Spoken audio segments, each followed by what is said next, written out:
भारी गोलीबारी के बीच दुश्मन का सामना करना काफी चुनौती भरा था, लेकिन फिर भी इंडियन आर्मी ने इस मिशन को पूरी प्लानिंग के साथ एग्जीक्यूट करने का फैसला लिया। तोलोलिंग को जीतने की जिम्मेदारी ब्रिगेडियर अमरनाथ ऑल को सौंपी गई, जो इस वॉर में शामिल अलग अलग बटालियंस को लीड कर रहे थे। 56 माउंटेन ब्रिगेड को तोलोलिंग की री लाइन क्लियर करने का टास्क मिला, ताकि बाकी बटालियनों को आगे बढ़ने का रास्ता मिल सके। 8 सिख और 1 नागा के कंधों पर प्रीलिमिनरी एक्शंस की जिम्मेदारी थी और 18 ग्रेनेडियर्स को फाइनल असॉल्ट का टास्क मिला, जिन्हें तोलोलिंग टॉप को कैप्चर कर वहां दुश्मन का सफाया करके तिरंगा फहराना था। शुरुआती ब्रीफिंग में जब कारगिल बेस्ड 121 ब्रिगेड के कमांडर ने 18 ग्रेनेडियर्स के कमांडिंग ऑफिसर से बात की थी, तो उनसे कहा गया था कि ऊपर ज्यादा कुछ नहीं है, बस 8 से 10 इन्फिल्ट्रेटर्स हैं, चढ़ाई करो और इन पाकिस्तानी चूहों को गर्दन से पकड़कर नीचे घसीट लाओ। लेकिन उनका यह आकलन बहुत जल्द बिल्कुल गलत साबित हुआ। ऊपर पहाड़ी पर दर्जनों नहीं, सैकड़ों पाकिस्तानी सैनिक पहले से ही पक्की पोस्ट और डिफेंसिव पोजीशंस में घात लगाए बैठे थे। ऐसे में यह एक पूरी तरह से जानलेवा मिशन था, जिसमें दुश्मन तक पहुंच पाना ही सबसे बड़ी कठिन चुनौती थी। तोलोलिंग की चढ़ाई पर निकले हर एक जवान के कंधों पर 25 किलो से ज्यादा वजन था, जिसमें उनके वेपन्स, एमुनेशन, ग्रेनेड्स और बाकी वॉर इक्विपमेंट शामिल थे। जहां इस बोझ के साथ किसी की भी केवल 1520 फीट की ऊंचाई चढ़ने पर ही सांसें फूल सकती है, वहीं भारतीय जवानों को दुश्मन को तोलोलिंग से खदेड़ने के लिए 16,000 फीट की चढ़ाई करनी थी। ऐसी ऊंचाई पर लड़ाई के दौरान हर ग्राम कई किलोग्राम के जितना भारी लगने लगता है, इसलिए जवानों को तय करना था कि वह अपने साथ खाने के लिए राशन लेकर जाए या फिर कुछ एक्स्ट्रा गोलियां। वो अपने साथ या तो 2 किलो खाना ले जा सकते थे या फिर उसकी जगह एक्स्ट्रा 100 गोलियां कैरी कर सकते थे। दोनों की ही कमी खतरनाक साबित हो सकती थी। ऐसे में सभी भारतीय जवानों ने खाना छोड़कर गोलियां चुनी।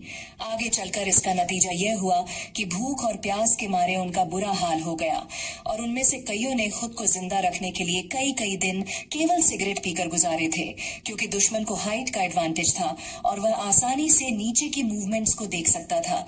इसलिए भारतीय जवानों के लिए दिन के उजाले में ऊपर मूव करना जोखिम भरा था। ऐसे में इंडियन सोल्जर्स केवल खराब मौसम या फिर काली अंधेरी रातों में ही मूवमेंट कर सकते थे, लेकिन यहाँ रात के समय भी टेम्परेचर -5 से -1 डिग्री तक गिर जाता था, इसलिए रातें भी आसान नहीं थी। 16,000 फीट की चढ़ाई किसी ट्रेंड और क्लाइमेटाइज सोल्जर के लिए भी 11 घंटे की होती है, लेकिन यही चढ़ाई अगर स्टीप इंक्लाइंड ब्लैंकेट फायरिंग और इंच बाय इंच रेंगते हुए हो तो यही रास्ता महीनों जैसा लगने लगता है। और भारतीय जवानों के लिए अब ये लड़ाई बिल्कुल वैसी ही होने जा रही थी। इन मुश्किल हालातों के बीच भी भारतीय जवान लगातार 8 दिनों तक दुश्मन की पोजीशन के करीब पहुंचने की कोशिश करते रहे। कोई हेक्स और रस्सियों के सहारे ऊपर चढ़ने की कोशिश कर रहा था, तो कोई बड़े चट्टानों की आड़ में छिपकर खुद को दुश्मन की नजरों से बचाते हुए आगे बढ़ रहा था। लेकिन पाकिस्तानी सैनिकों द्वारा की जा रही भारी फायरिंग के बीच वो बहुत आगे नहीं बढ़ सके। कई दिनों की लगातार कोशिशों के बावजूद कोलोलिंग की चोटी पर अब तक कोई ठोस कामयाबी नहीं मिल सकी थी।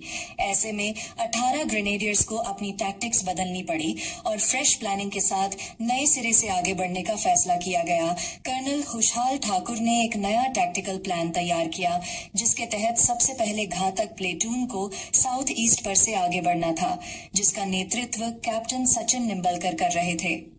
उनके पीछे ए कंपनी मेजर R.S. राठौर के कमांड में थी और बी कंपनी, जो शुरू से ए कंपनी की बैकअप फोर्स थी, उसको मेजर राजेश अधिकारी के नेतृत्व में आगे चलकर सदर्न अप्रोच से 0.4590 पर कब्जा करना था। वहीं सी company major Joy Das Gupta और D company major Vishal Sharma के नेतृत्व में थी और उन्हें साउथ वेस्ट पर से आगे बढ़ते हुए 5140 और हमसे आ रही दुश्मन की रीइंफोर्समेंट लाइन को डिस्टर्ब कर दुश्मन पर असॉल्ट लॉन्च करना था। इस प्लान के साथ 22 मई को दोपहर 3 बजे तक सभी टुकड़ियां 16 ग्रेनेडियर्स के फायर बेस पर पहुंच गईं और ठीक शाम 7:30 पर कैप्टन सचिन निम्बलकर ने अपनी टीम के साथ बहादुरी से साउथ ईस्ट पर की ओर कूच कर दिया था। लेकिन जैसे ही वो ऑब्जेक्टिव के महज 300 मीटर दूर पहुंचे, उन्हें दुश्मन की हैवी फायरिंग ने रोक दिया। पाकिस्तानी चुपचाप ऊंचाई से भारतीय फौज की मूवमेंट पर नजर रख रहे थे। वो पहले भारतीय जवानों को रस्सियों के सहारे अपने नजदीक तक आने देते और जैसे ही उनके बीच का फासला महज कुछ मीटर का रह जाता, वो ऊपर से कभी गोलियां चला देते तो कभी बड़े बड़े पत्थर भारतीय सेना की ओर लुढ़का देते। यानी इस तरह पाकिस्तानियों को बिना गोलीबारी के भी भारतीय फौज को रोकने में कामयाबी मिल रही थी। इसी टैक्टिक के चलते कई भारतीय सैनिक बड़े बड़े पत्थरों के नीचे दबकर शहीद हो गए। 23 और 24 मई को पाकिस्तान सैनिकों ने इंटेंस फायरिंग शुरू कर दी, जिससे भारतीय जवानों को आगे बढ़ने के बजाय जो भी कवर मिल सका उसके पीछे छिपना पड़ा। हालात इतने खराब थे कि 18 ग्रेनेडियर के 2 प्लेट्यून स्टोलोलिंग की एक रिज में 16 दिनों तक फंसे रहे। पाकिस्तानी पोस्ट से लगातार हैवी गन फायर जारी रहा, जिससे कैजुअल्टीज और बढ़ती गई। ऊपर से बारिश और घना कोहरा इस मुश्किल को और भी बढ़ा रहा था। इस तरह भारतीय सैनिकों का मोराल टूट रहा था, क्योंकि दुश्मन के बहुत करीब